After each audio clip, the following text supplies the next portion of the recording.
I come from a small mining town in Arizona where there is not a lot to do except hike. It was a good but boring area to grow up. Our population was small with little to no crime. My father owned the quarry where a majority of the community's economic strength came from. He left me with a sizable inheritance after he passed away. I bought a truck and a house out in the plains with a basketball court and a pool. That was the sole extent of my lavish spending, but it was all I needed. Unless you count pizza. I don't have many vices to blow my fortune on. I've never been an avid partygoer, luckily. Like a lot of people my age, one indulgence I did have was watching YouTube. Urban exploration became a most searched category of mine from 2009 on. I became a subscriber of a content creator and urbex vlogger named Isolation Infinity. He kept himself anonymous and did not show his face. He used footage of the haunts he went into as captured by the body camera strapped to his chest. His voice's baritone became a signature element of the channel. He traveled all over the world and went into many chilling places. These included vacant hospitals, asylums, morgues, and train stations. He even stumbled upon a murder in progress once. A homeless man had stomped another transient to death in a farmhouse. He uploaded edited parts of it.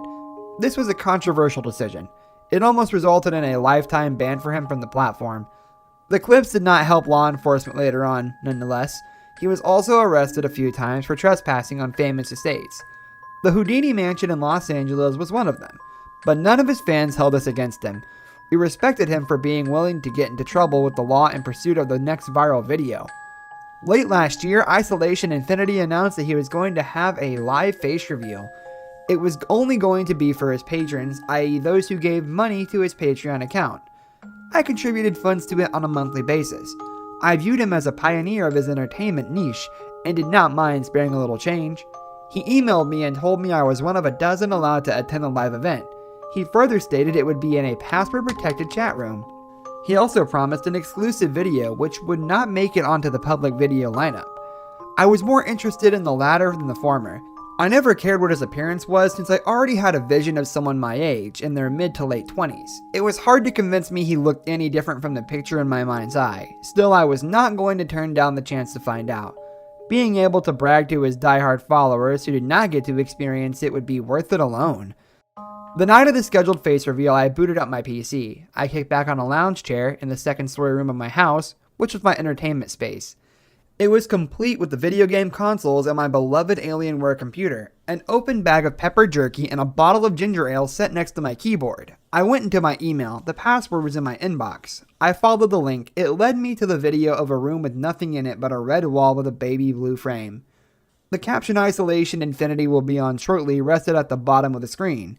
I expected a home studio and instead got what appeared to be someone's dingy basement in need of a new coat of paint.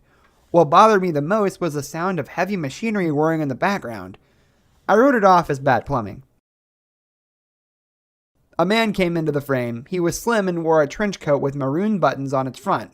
He reached down, grabbed the lens of the camera, and shifted it upward. The familiar voice we had all grown fond of started to count down. "Are you ready to see who I am?" Isolation Infinity asked. 1, 2, 3, 4... At 5, he hosted it upwards and pointed it at his face. I froze. He looked nothing like what I had visualized. He was hairless, emaciated, pale, and had marble black eyes. He reminded me of Werner Krauss from the old German 1920 film The Cabinet of Dr. Caligari. His mouth hung open and tilted to the side as if he could not control the movement of his jaw. The most alarming thing to me was not how his features were not flattering. That explained why he valued being off camera for most of his career. What upset me the most in the beginning was how the disparity in his perceived age made me feel lied to. He always told his fans he was a young man, like most of his demographic. The individual before me on the screen was in his 50s at the earliest. "I have been fantasizing about broadcasting this for a long time," he said as he licked his lips. "You have made this possible, and so I need to show my appreciation by giving thanks in the most sincere way I know how." He moved the camera to the left, and I could not believe what I saw. A woman in her 30s sat on a grimy floor, her head down from evident exhaustion. Rusted chains circled her arms. She wore a tattered black top, as though someone's knife or nails had left wounds on portions of her torso. Stains were on her clothes. She had spent time in the dirt fighting someone or clawing her way out of a soiled embankment before this. "Say something," he ordered her. "Tell them you can't wait to die." The blades of a chainsaw came into view and its motor revved. She whimpered with pain, and when she tried to murmur something, I saw blood drip from her mouth. I dragged the mouse cursor over to the right-hand side of the screen to see how many people were in the chat. The answer I received left me weak. No one else was there but me. The others had either left or were never there to begin with, and I was too stupid to notice until then. My heartbeat increased as I tried to close the window out. I could not. The X symbol on the right-hand side was visible but useless. It was like every virus-infected pop-up ad you could not escape from. "What?" Infinity Isolation asked. "You don't like it, Mark? Everything I do is to make my most devoted subscribers happy." A chill ran through me. He knew my name. It took me a second to realize he had gotten it through my membership to his Patreon. The fact that he was aware of how I was his only viewer worried me. Was I going to be the sole witness to a barbaric act of murder? "Calm down," I reassured myself. "This is an elaborate prank he's recording right now. He's wearing scary Hollywood makeup and she's an actress. This is all for the sake of getting more views. The chainsaw has to be a prop bought off Etsy.com. Still, my hand inched towards the phone to call 911. The way the woman expressed her misery in the moment was all too convincing. I held my device closer to my ear. "I wouldn't do that if I was you, Mark." He stared right at the screen for a moment, his eyes making perfect contact with mine. Can he see me? He lifted the chainsaw above the woman's head. He brought it down with a noise from his throat which sounded like a cross between a scream and a laugh. A fountain of gore spurted out. The lens got hit with crimson bubbles. He cackled as I unplugged my monitor. I carried it downstairs to my car and drove to the nearest police station. I filled out an incident report in an office with a dying lamp and the scowl of a detective facing me. He looked as though he would have rather been anywhere else but at work. For the first 2 hours there, I had to convince them that I was not a crazy person. They thought I was there to waste their time with a fanciful tale of my correspondence with some creep. "I hope it was all a hoax," I said. "If this is not real, no one would be happier about it than me. Here's my computer. See if you can't trace where he's at in case it..." I gagged before I could complete my thought. The idea of it being authentic was overwhelming. They had cybercrimes go over everything, and a few days later I got my PC back. It took about a week before I received a call from someone working the case. She was a homicide investigator named Samantha Brown. "We found the killer was streaming from a bunker in Virginia," she said. "It's an old fallout shelter abandoned since the Cold War. He calls himself the I-73 Butcher, since that highway is his preferred route. He uses it as a screen name on the dark web." "Infinity Isolation is a serial killer?" I asked, feeling a knot in my stomach. "No," she said. "The real Isolation Infinity is someone else. This maniac poses as famous people. He uses a combination of tools including voice-altering software and encrypted Wi-Fi. He hacks into their accounts. He gets a thrill out of making complete strangers watch his acts of terror. His tech-savvy ways also allows him to control other people's webcams, and we don't know how many he has breached. He is on several most wanted lists of different agencies. We have never found out what he looks like. The faces he uses on those terrible live streams are prosthetic. He has maintained a stringent anonymity and avoided the news cycle. I'm sorry you saw such torment. The good part is you turning in your computer helped us at least find out his last known whereabouts. The scene's searched and we have some evidence. He's still out there somewhere? For now."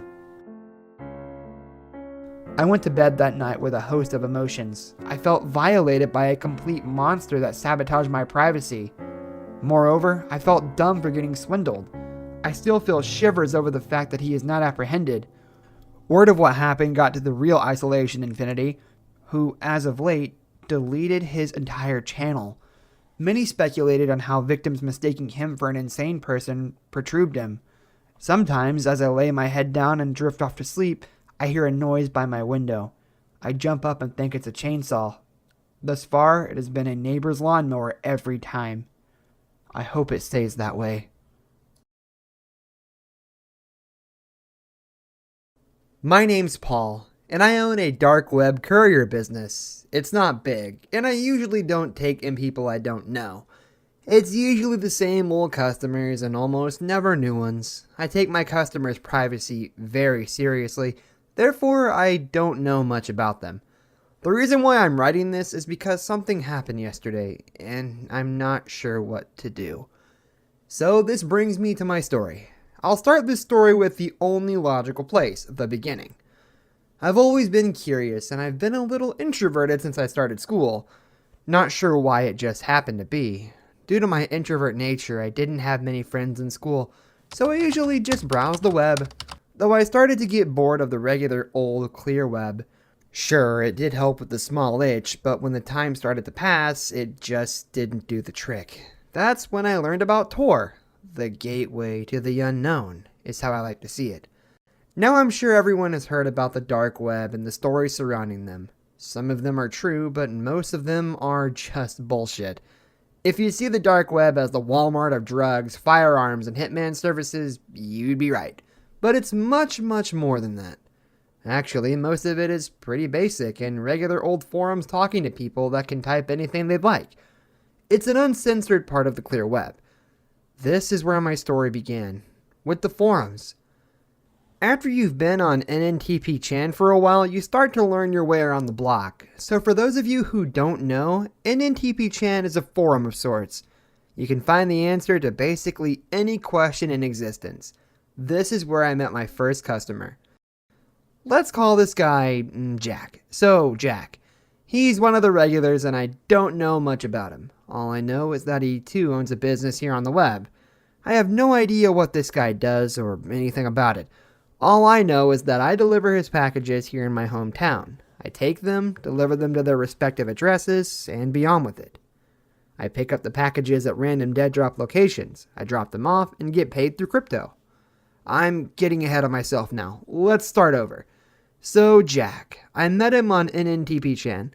He messaged me after a post I made about working in the local area and asked me if I was searching for work. I mean, I was skeptical about him, but what do you expect from me? Anyway, I told him what I did. Next thing I know, he messaged me a link to a website. This website was weird. No, unusual. This website was all black with an address written in the middle of the screen with the text, "The handicap toilet under the sink." I looked for it quickly before the website got shut down. Next thing I know is the sound of a message coming from Jack. 1 o'clock, Friday. Don't be late. You'll know where to go when you pick up the package. My first thought was, what the fuck have I gotten into? But I did need the money. I've had troubles with money, and as a poor student, a little extra cash on the side couldn't hurt. So long story short, I did as asked. On Friday, I went to the address, which I've decided not to include due to the privacy of my customers. Anyway, the address that I went to was an old gas station at the edge of my small town, and just as Jack had said it, the package was under the sink in the handicapped toilet. It wasn't that big, it was a small envelope with a wax seal on it. Almost exactly like those you can see in movies or in the library. On my way out, a man grabbed my arm and told me a new address. Go to 33A. Ask for Mr. Williams and tell him that the sun's up today, shining splendidly over the lake. Then he just let my arm go and walked into the handicapped bathroom. I was a bit stunned at this, but I didn't think much of it. So I did as instructed and biked over to the address given to me from the man in the gas station and knocked on the door. A large man with a long lumberjack-type beard and a face filled with acne scars opened the door. I mean, this man was huge, probably 6'4" or maybe 6'5" even. It took me a while to grasp the man's appearance before I finally said in a trembling and a little awkward voice, I'm looking for Mr. Williams. Is he here, possibly? The huge lumberjack-looking guy stared into my soul for what felt like minutes before he turned around and called out for a guy named Joe. Not his real name, but I will do. "Joe, there's some punk here to see you," he muttered. A few seconds later, a slim, fairly average height man came to the door and looked at me. "Mr. Williams, I presume?" I said I was trying to sound confident. The man just nodded at me.